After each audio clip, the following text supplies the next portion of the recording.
Is the beef between Africans and African Americans real? Essence Festival had been Africanized. The Africans had taken over. The fact that African Americans are focusing on Africans is really interesting. The energy is very much displaced. We should be focusing on the real enemy at hand. Some FBAs are saying we were never slaves.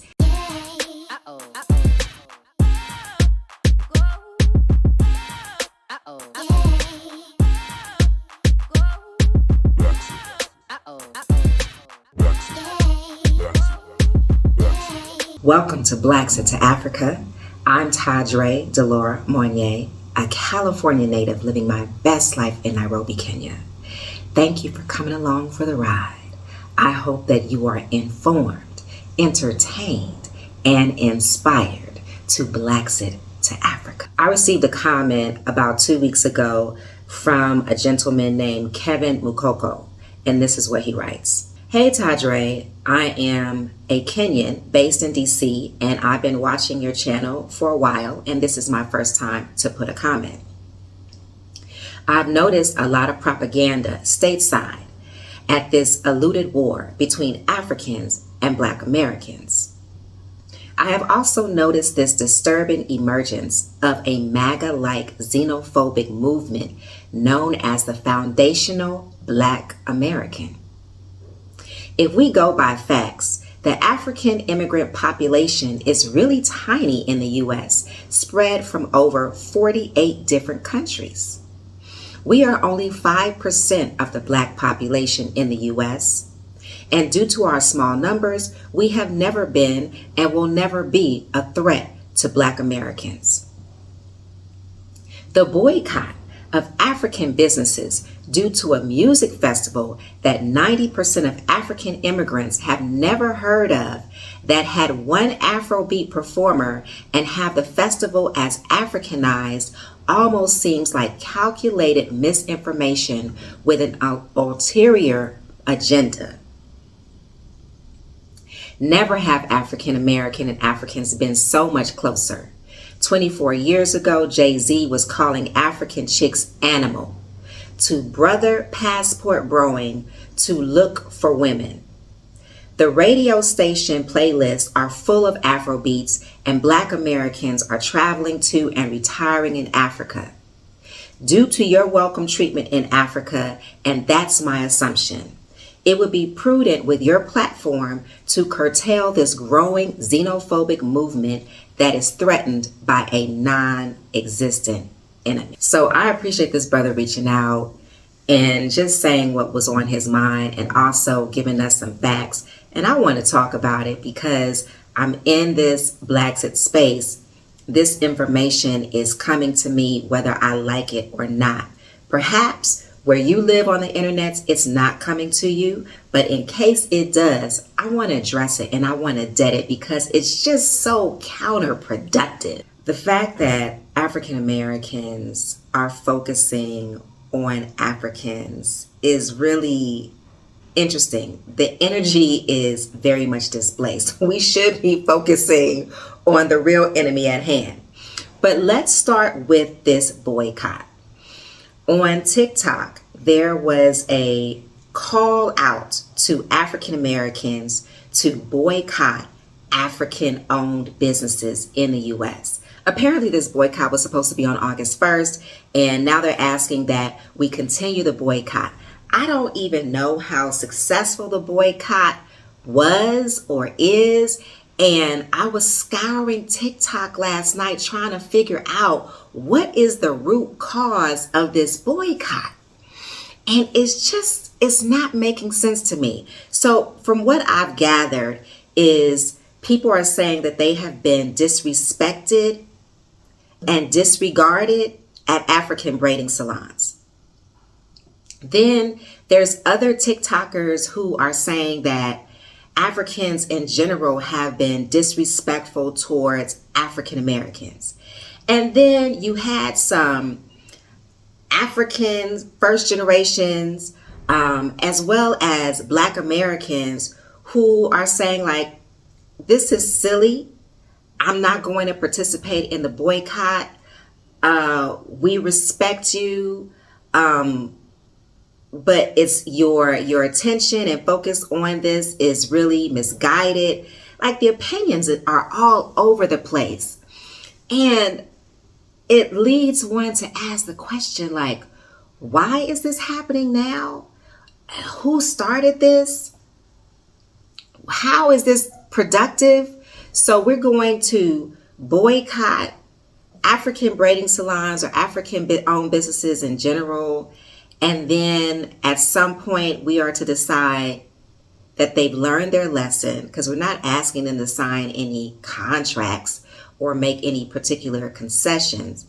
But at a certain point, we're going to say, okay, you've learned your lesson, and then we're going to go back to the African hair braiders. I don't know. Like, I have certainly been disrespected and disregarded, had chemical burns from salons in general, like to the point where I sought legal advice because I was ready to sue. To the point where I called up my man and was like, yeah, I need you to come and handle this.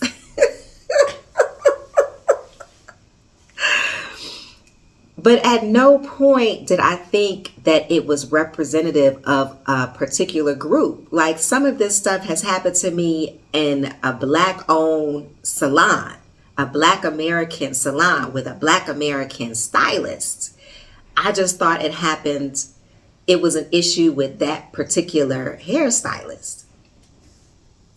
I've certainly gone to African hair braiders in the States, and I can't say I was necessarily mistreated, but definitely told that I need to put a relaxer in my hair before they could braid it. Definitely heavy-handed. And I just decided, like, okay, I won't come back here no more. Why did we have to go from 0 to 100 so quickly? And then, like, there's a sister, African sister, who is in Maryland. She has like this super large braiding salon. She is, coming on socials, apologizing to Black Americans, damn near in tears. And she's apologizing on behalf of all the Africans in the United States. That's wild. We really need to question what's going on, what's happening on our socials. Is it legit? Is it manufactured? Why is it happening now? Who started it? Are there any legs to these claims of mistreatment? And if there are, would this be the best way to go about it? Sorry, not sorry. I wanted to pop in here really quickly to remind you that I offer Blaxit Africa consultation services. I have partnered with Kenyan businesses to provide the services and information that you need. I also provide a spreadsheet full of live links and actual contacts of people that you can call for anything from immigration to bringing your pets with you when you come to Kenya. Additionally, I also provide a task list, just a gentle checklist to keep you on point as you go along your Blaxit to Africa journey. Let's make your Blaxit to Africa a success.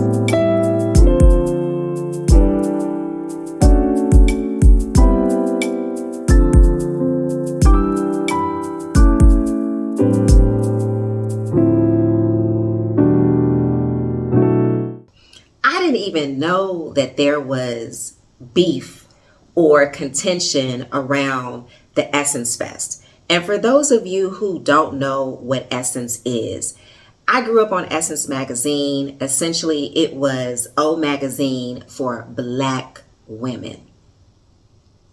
And it focused on everything that a Black woman would ever want to know about life and living. Economics, lifestyle, dating, love, fashion, politics, business, etc. And it was it is a gorgeous magazine. I don't know how many are actual printed publications anymore, but I know that they are still online. Essence magazine has very many different how can we say, projects. They've got the magazine, they've got the festival, they've got award ceremonies. There's so much.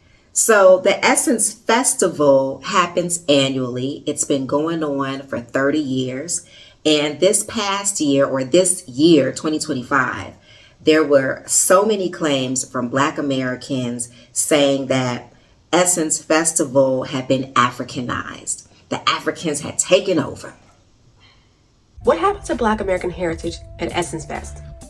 So it's night 1 or night 2, and there is a lot of complaints coming through, and the common consensus is the culture has shifted. It no longer feels like us.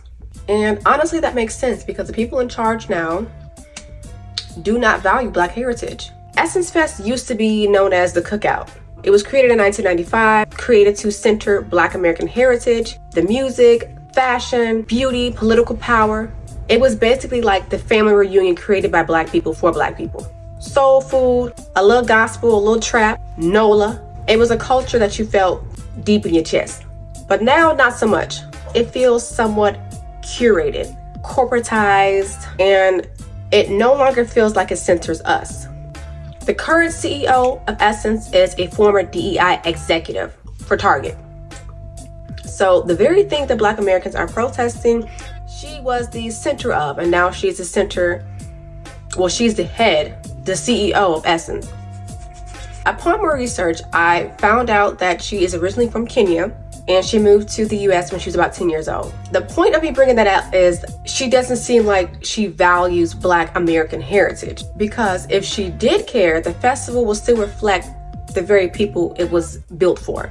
And seeing as though that's not the case, I can't help but think that she does not value Black American heritage. Instead, it's become a space that uplifts everyone else aside from Black American heritage. That shift is starting to feel really intentional. Local Black vendors are being pushed out. Local creators and influencers are overlooked completely, all while being the very representation that is needed for Black-centered heritage in the South. It doesn't make any sense to me. It has slowly become a place that has been curated for optics and not community. This very thing is exactly what I was talking about in my previous videos when I asked the question, where are the Black American beauty creators? The answer is, we're being pushed out of the very spaces created and centered for us. And not just pushed out of these spaces like Essence Fest, but panels, brand deals, sponsorships, media. And all of this didn't happen by accident. It has happened through leadership, branding pivots, and sponsorship deals that prioritize global Blackness. Global Blackness, a movement that often leaves out the specific culture and heritage of Black Americans. And when brands talk about inclusion but sideline the very creators who made the culture, we should all be asking, if Essence no longer feels like us, who is it for? So I had no idea that this was actually happening until one of my girlfriends here in Kenya, who has an African parent and an African American parent, she reached out to me and she was like, what do you think about this whole thing? And I was like, what whole thing? So I went into a deep dive trying to figure out like what's really going on. And I could be here all day talking about Essence. But what I will say is that there's problems at Essence. Essence has big problems. Was it like 2 years ago when former employees of Essence magazine cited massive issues of colorism and classism at the magazine? And I'm like, how can this be Essence? Essence is supposed to represent us. But apparently, former employees had penned an open letter stating that, hey, you can't move ahead at Essence if you can't pass the brown paper bag test, if you don't come from a certain class within the Black community. That's a problem. They need to address it.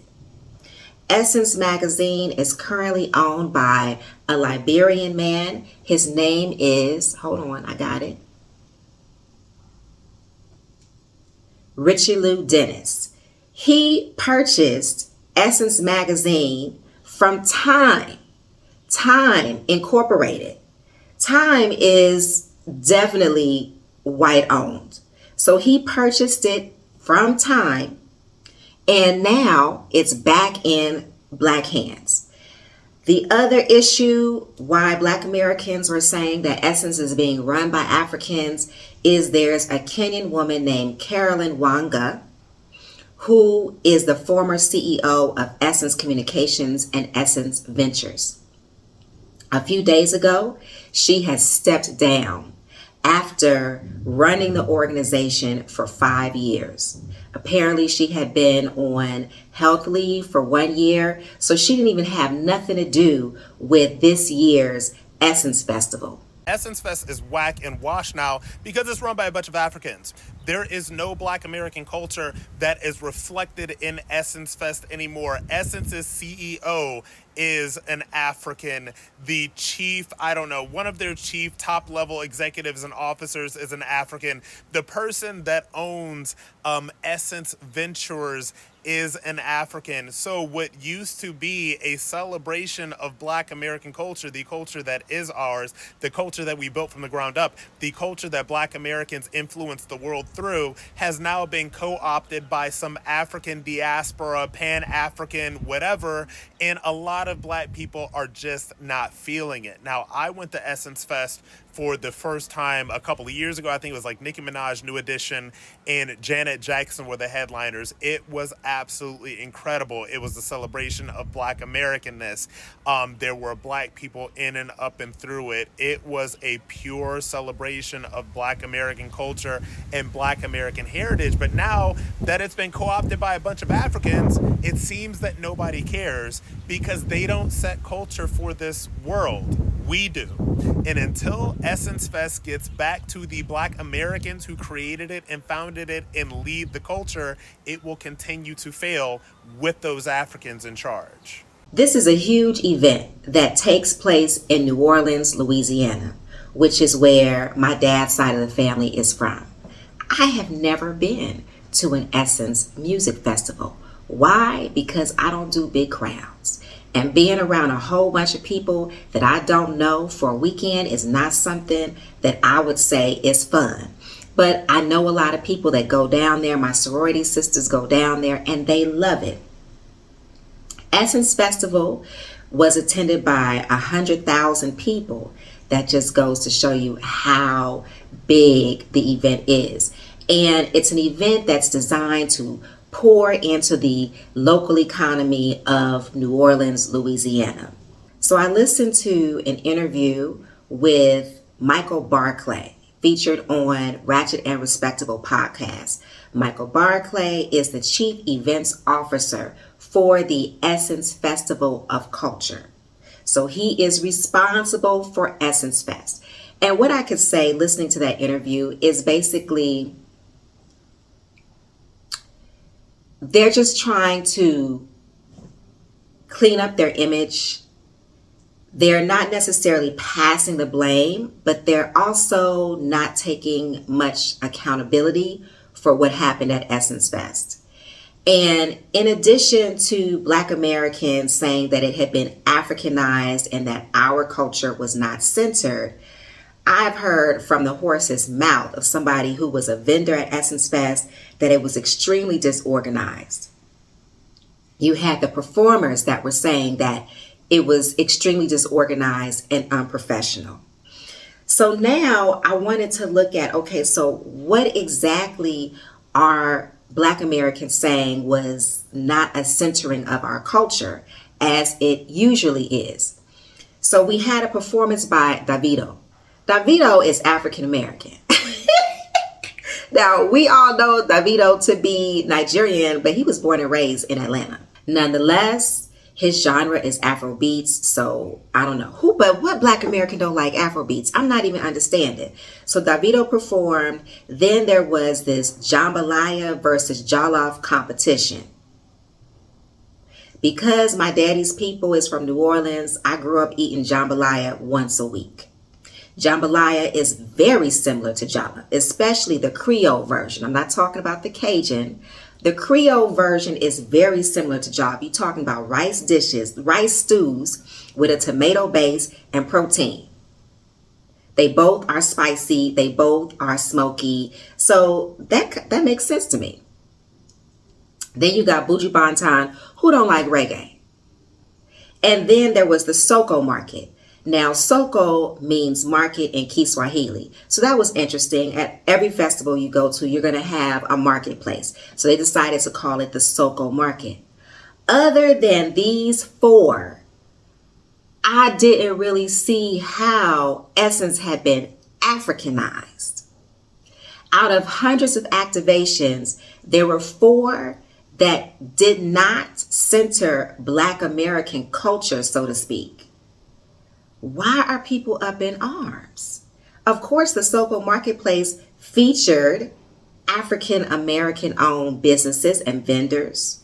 Then you got the jambalaya piece for the jollof rice. Like, that's African American.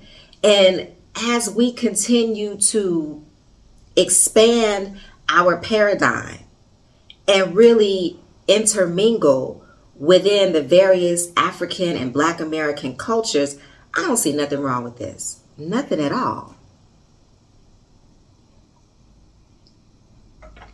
Now, I did see where some people were saying that African American influencers are being excluded. There were more African influencers, maybe African influencers or on panels, but I didn't see any evidence of that. So I'm really trying to figure out, where is this coming from? I don't think that this claim that the Essence Fest has been Africanized, I don't think it has any teeth to it, to be perfectly honest. And I also agree that Essence has a lot of problems that it needs to work through. Colorism and classism at Essence, this staple within the Black community, they need to get that together. And a Liberian being the CEO, sorry, not the CEO, the owner, a Liberian man being the owner of Essence Magazine, I don't really see the problem.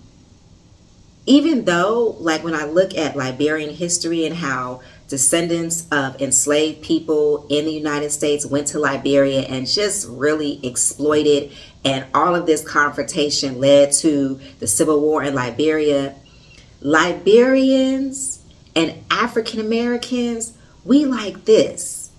So I'm not seeing what y'all are talking about.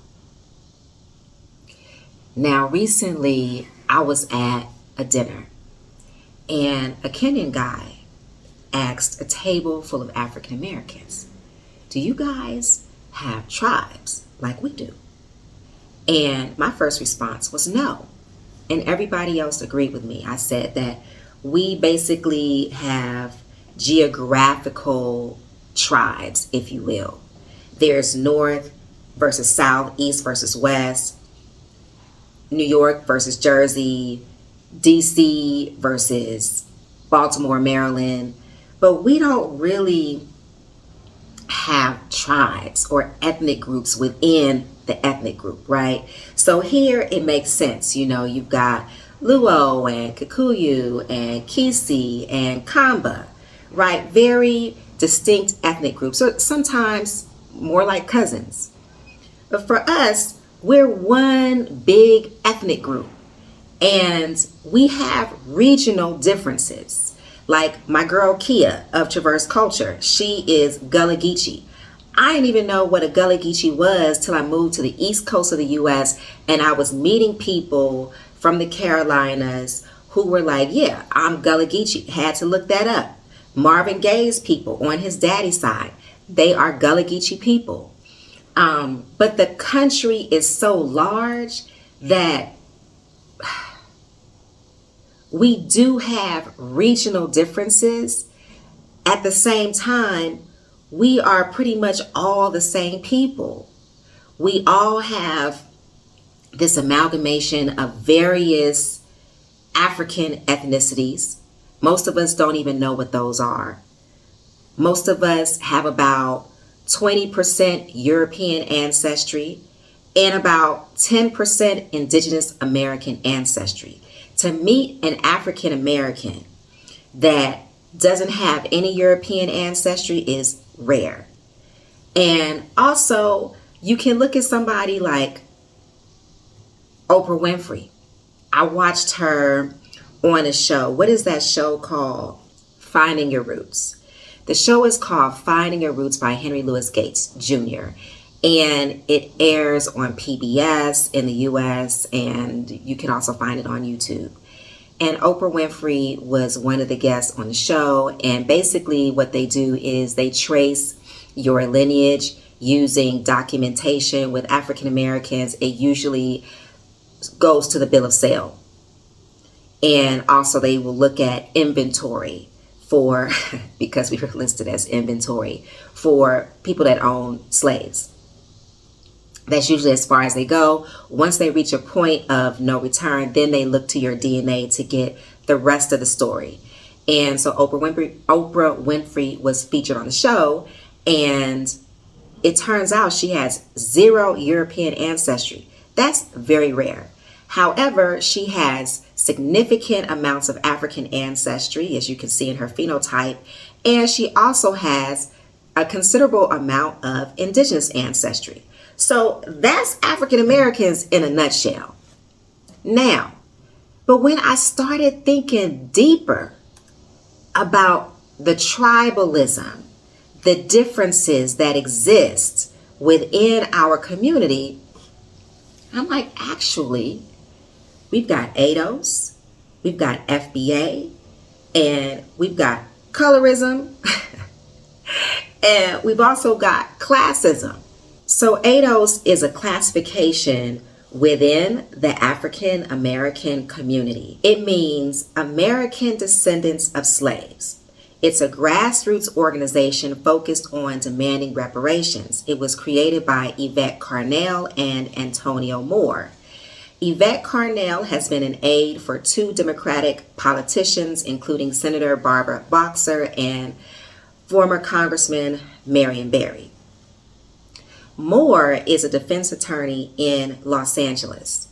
So the American Descendants of Slavery Advocacy Foundation, and this is from their website, is a grassroots organization that arose in response to a national landscape rife with yawning racialized gaps, with an eye toward the origins of these asymmetrical outcomes located in the institution of slavery.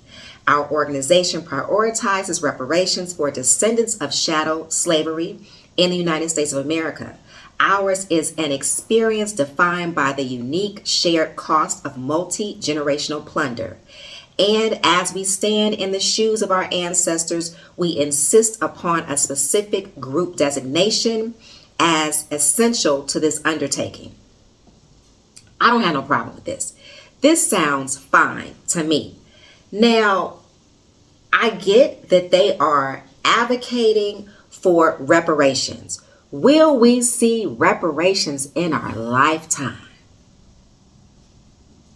I'm extremely doubtful, but miracles can happen. And so should we receive reparations? This is where people want to make that delineation. Listen, we was brought here. The Caribbean people don't count. The African immigrants don't count. We don't care if you first, second generation. Like, this is a very slippery slope, and I think it's very dangerous because we're so interwoven at this point. Look at somebody like Issa Rae. Her mother's African American. Her father is African. I know so many people like that, where they have a parent that's Black American and a parent that's African. Or they might be like, have a grandparent that's from the Caribbean, a grandparent that's from Africa, and grandparents that are from the United States. Like, I think it's a very slippery slope. And then to say that, okay, well, maybe you might be second generation African or second generation Caribbean. Does that mean that you're not impacted by systemic racism in the same way as I am, you getting the same heat I'm getting. They go on to say, although our justice claim for reparations is sacred to ADOS, we are fiercely committed to advocating for policies that eliminate the divides faced by Black citizens with immigrant backgrounds. We recognize the lived experience of racism and discrimination among Black people in America, and we invite all people from all backgrounds to join the cause. This sounds very PC to me. They sound like a lobbyist organization. They also have a podcast. Now, what is on this site versus what is spewed by people who consider themselves ADOS, sometimes that's two different things. That's like what the Heritage Foundation says on its site versus what it actually does in real life. Side note, I actually had an interview with the Heritage Foundation fresh out of law school before the internet was what it is today. And I had no idea that they were an extremely right-wing lobbying organization. Anyway, so back to ADOS. What is on their website, I don't see nothing wrong with it per se, except for when it comes to the divvying of reparations that ain't gonna never come. Let me just be real. No. If the United States government wanted to drip down some resources onto African Americans based on what was done to us, it would have been happened. Okay? Every other group in the U.S. has received reparations, and they have yet to give it to us. It ain't happening, y'all. But here's the organization, and here's what they stand for. I have listened to people who say they were ADOS. I listened to the podcast, and I was like, oh, this is no bueno. This is very divisive. And I personally, I'm not seeing the benefits. So let's move on to FBA. The FBAs be all up and through my comments. And I've spoken to people who are African American, of Caribbean descent, and of African descent, and they seem to be very hurt by these FBA stances. So let's dive into what FBA is. I went directly to the website, and it says, foundational Black Americans are the proud descendants of the Black men and women who endured and survived one of the greatest atrocities in human history, American slavery. These resilient ancestors built the United States from the ground up, laying the foundation for the nation's economic, political, and cultural development. It is important to clarify that foundational Black Americans is not a group or an organization. Let me repeat. They are not a group or organization, and there is no designated leader of FBA. FBA is a lineage-based designation that specifically refers to the over 43 million Black Americans who are direct descendants of the freedmen, the formerly enslaved Black people who were emancipated in the United States. This lineage represents a unique and unbroken connection to the foundational builders of this nation. I don't see nothing wrong with this. This is me. I am descendant of enslaved peoples on all sides, all four grandparents. But something happens between what is printed on the website and what is done out in the real world. And somehow there have been people who are saying that FBAs are the original people of the United States. I don't get that. Whenever people say that, I ask them, please forward me a link so that I can learn more. I want to know too, Send me a link to anthropology, archaeology, cultural, like artifacts. I want to know. I want to read up on this subject. If we are the indigenous people of the United States, let me know. Some FBAs are saying we were never slaves. And I'm just like, how? First of all, I see it as so disrespectful to our ancestors who chose to survive. Everybody didn't choose to survive. Some people threw themselves over the boat. Some people committed suicide and killed their offspring in the process. They would rather be dead than be enslaved. I mean, it was a choice, and it's disrespectful to those who didn't survive. And I get being proud of your culture, because I'm very much proud of my culture. You can never make me feel bad about being a descendant of people who not only survive, but in many cases are thriving. Okay, like, look at what we've done. So I'm very proud of that. And I'm also very grateful to First Nations. Why are we trying to erase First Nations, Indigenous Americans, in order to feel good about ourselves? The two can coexist at the same time. Yeah, I don't understand what I'm reading and what is actually taking place in real time. It is not the same. And there are people who are of Caribbean and direct African descent who are being harmed by this harmful, destructive rhetoric. Then there's classism. Right now, it's summertime in the U.S. Lots of people are going to the vineyard, Martha's Vineyard. I've never been to Martha's Vineyard. And I'll be honest, I have never been intrigued.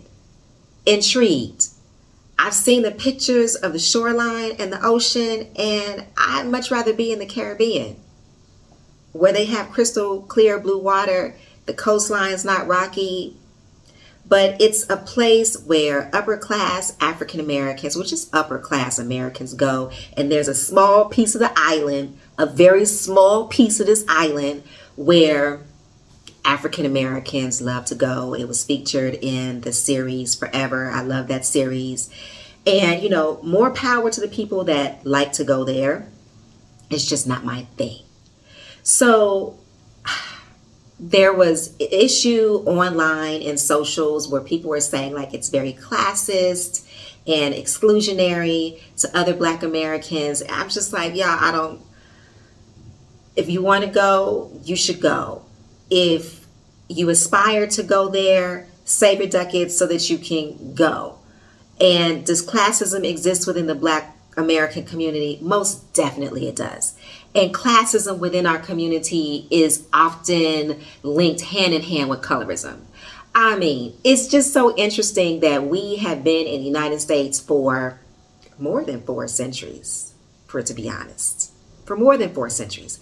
And then you can look at some people's family photos, at like a family reunion. Almost everybody across the board is the same complexion. That's by design. There are some families, we are not going to pollute our bloodline with more African ancestry, and they just choose to procreate and marry within a certain color spectrum. It is what it is.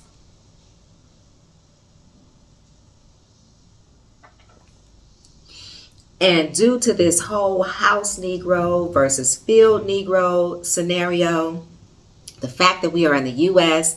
and whiteness seems to be the gold standard, that's where people want to be. They want to be more proximate to whiteness. And so these are issues that continue to divide us. And I'm not saying we all need to be one and kumbaya, and I definitely want to celebrate our differences. However, these differences are just silly in my eyes. They're silly, and they're without teeth. My own personal experience with colorism, I mean, I could be here all day within my own family. There was a point where it was just like I had this aunt that could not stand the sight of me. As a child, I would have to sit outside when we went to go visit her family because I just upset her. I was just too brown. And I remember dating a guy who I'm like, what's wrong with your mama and your granny? And he was just like, yeah, they think you're too dark. Like, y'all, but this is human behavior. It is what it is. So I was raised. My daddy raised me. Question everything, trust no one. Now, I didn't want to live my life to where I'm not trusting nobody, so I don't really aspire to that part. But question everything, I've always been that person from small. My father told me this from small. So as far as being someone who reveres authority, just believes everything, you just gonna open my head and pour information into it. No, I question everything. So with all of this back and forth about Black Americans and Africans, I'm like, what is this about? And I believe we're being psy-oped. Now, this term psy-op is a new word in my lexicon. Okay, I was 2 years old when I found out about this term psy-op. So let me play a clip. The intelligent minorities can engineer consent through the use of manipulation, propaganda, and control. And we should do it. People have got to know whether or not their president's a crook. Well, I'm not a crook. I spent 20 years in the U.S. military. I'm a behavior expert. I've trained psy-ops. I'm the best-selling author in behavioral psychology. I want to show you exactly how to identify what we call engineered reality, or what some people call. So the first thing you need to know is following the FATE model: focus, authority, tribe, and emotion. This is what triggers the mammalian part of our brain that makes all of our real decisions. The first part is focus. Psy-ops always aim to hijack your attention with repetition, shocking visuals of fear-inducing scenarios. Some examples are like 24/7 media coverage of a crisis, or constant repetition of terms like unprecedented. So with this, pause and ask, why is this message being pushed so aggressively? So compare how much airtime different stories are receiving and note any disproportionate focus. The second part here is authority. Trusted figures might shift their tone or positions unnaturally to support the narrative. So watch very closely for expert panelists or endorsements where authority figures might speak outside of their expertise. Pay close attention to that one. Then we have tribe. So messages that polarize opinions or create stark in-groups versus out-groups, or exploit our tribal instincts. For example, labeling groups as patriots versus traitors, or scientific versus deniers. Be very careful when you hear that language. Finally, we have emotion. So be wary of any communication that triggers strong emotions like fear, hope, or outrage without any clear, verifiable evidence. So emotional responses suppress critical thinking. Emotional responses suppress critical thinking. So as a tip here, analyze the evidence that's presented to you. If facts are replaced by appeals to emotion, you need to be very cautious. As an example of this, think about like a news channel repeatedly showing images of empty grocery shelves and panicked shoppers during a food supply scare. It dominates every broadcast, and it pushes people into fear-driven behavior. So psy-op, or psychological operation, I think that's what it stands for. It basically means engineered reality. And so there's a focus on this acronym called FATE, F-A-T-E. F is focus on our differences. A, using the authority of influencers. T for tribe, us versus them.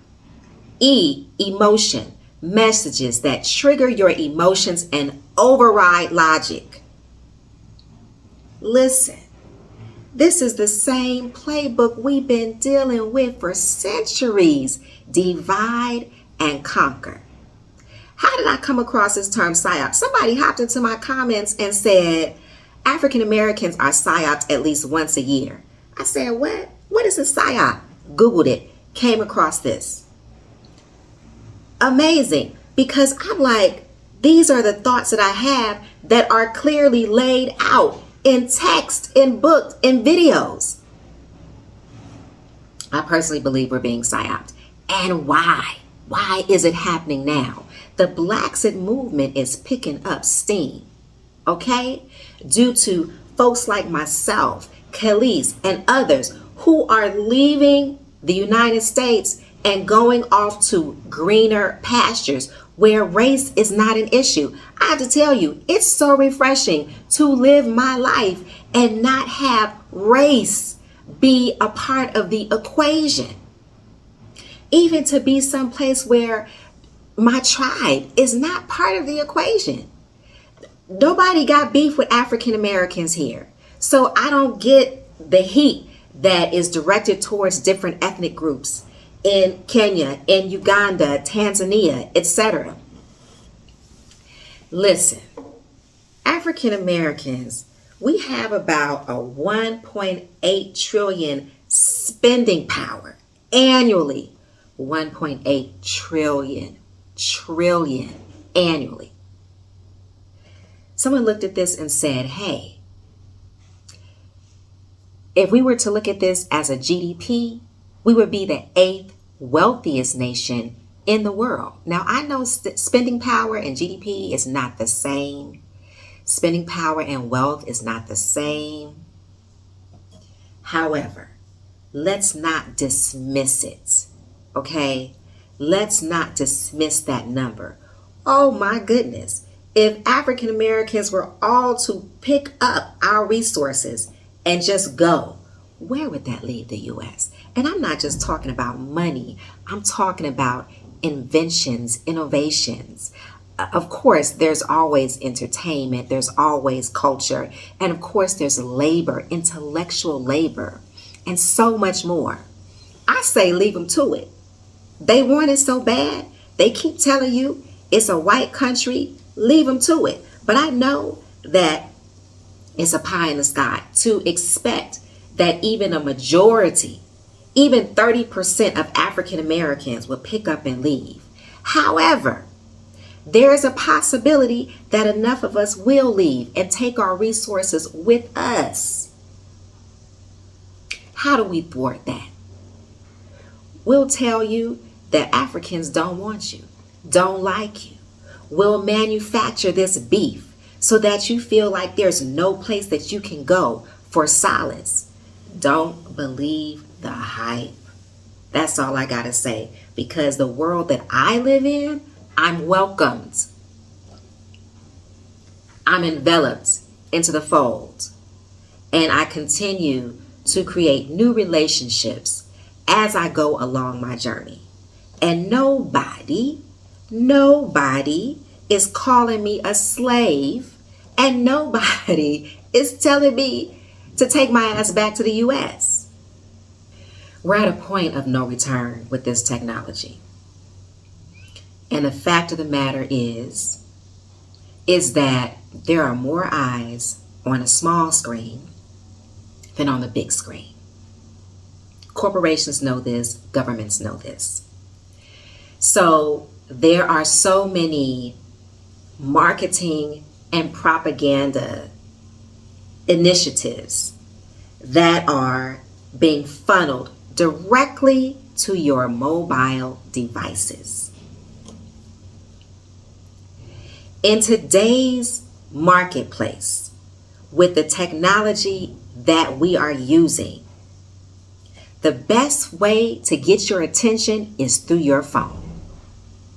If I have a message that I want to get out there, I'm putting ads on your social media, and I'm also going to pay people, so-called influencers, to spew my message. And we got to wake up. We have to be more perceptive when it comes to AI. This shit is getting better by the day. Got me questioning my own reality. Is that who I think it is? No, that's an AI video. Okay, and listen, as it gets better, we're going to have to be more perceptive. And just think, why is this happening now? Who is behind it? Follow the money. Is the beef between Africans and African Americans real? Nah, I think it's manufactured. Move accordingly. Thank you for joining me on this episode of Blaxit to Africa. If you like what you heard, please share, subscribe, and leave a comment. May you thrive. May you be inspired. May you move with love and intention. Until next time.